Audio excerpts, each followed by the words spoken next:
Yeah.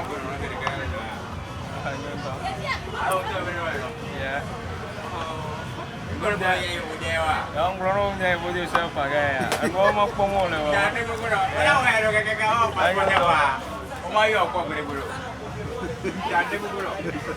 Wow, ông mong là siêu chỉ cả gì tụt tụt à?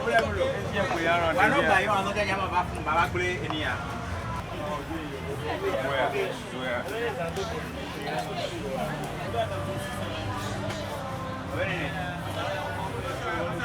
Esa gue mah.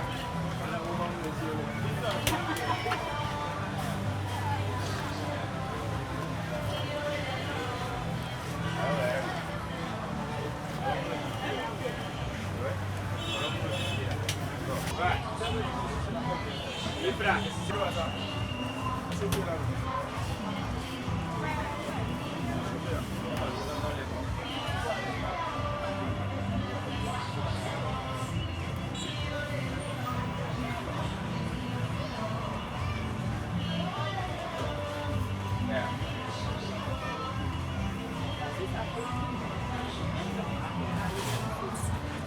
Naman, hable na yan. Ini ayo, kita tak berapa nanti aja.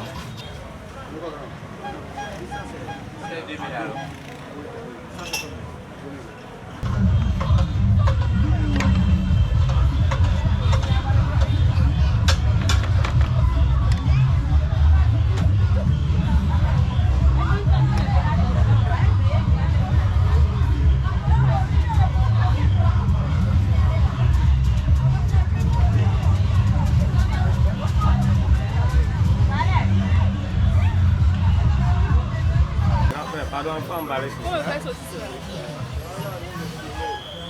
Vous voulez acheter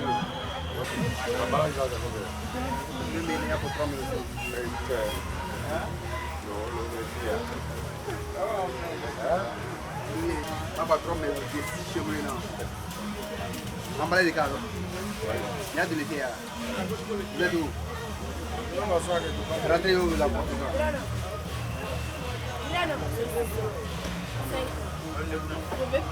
Quel emballé près? Ça c'est bon.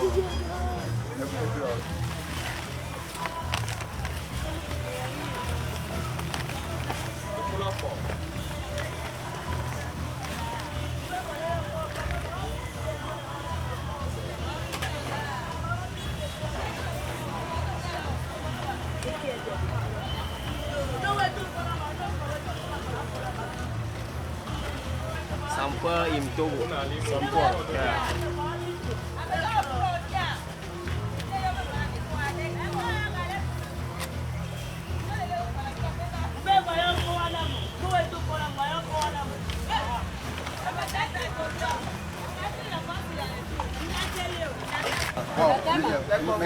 Daga.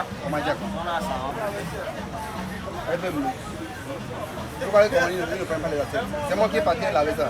Valé lui a dit, il veut se lever. Nous, le retour là, normalement, tu vas considérer ce devant toi. C'est pas ça. Parce qu'on les a donné libre liberté, comme les libéraux là.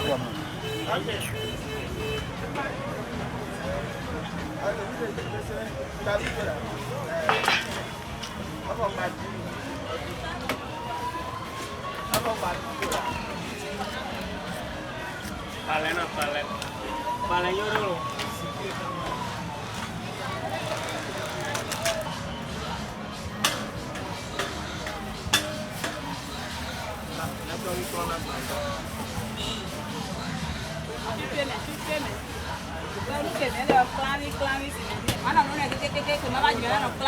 Apa pembuat pokok kue mungkin lah. Lu nak kue? I forget the name of the bread. They make in English. Echo saucisse ni ana. Mais kaya rakwan ameton. Oh masih. Pakai jadi kau. Ada lebih nak roko. Boleh sana kau gawang kaya tu.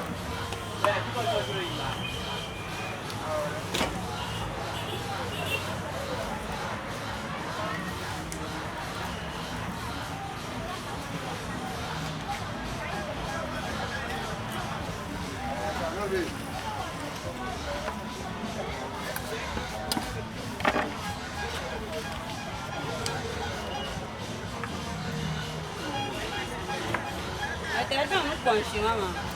Oh, do la yo una mla. Oh, ibe una.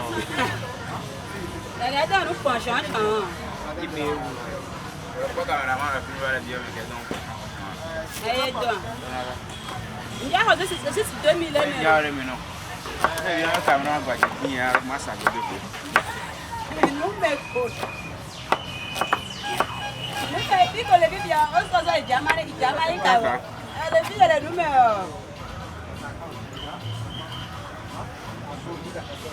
Cameraman ne boye. O bateau ta be aro la jo. Yeah. Que mare.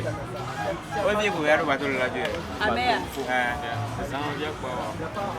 You want to play with pour vidéo là moi ko se be quoi. Alors c'est que il est quoi.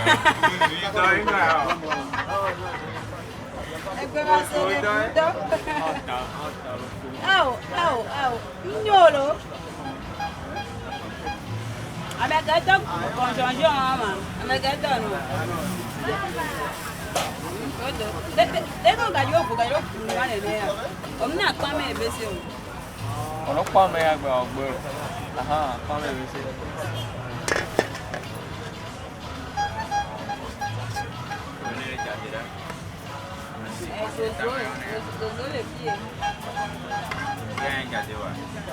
Sigan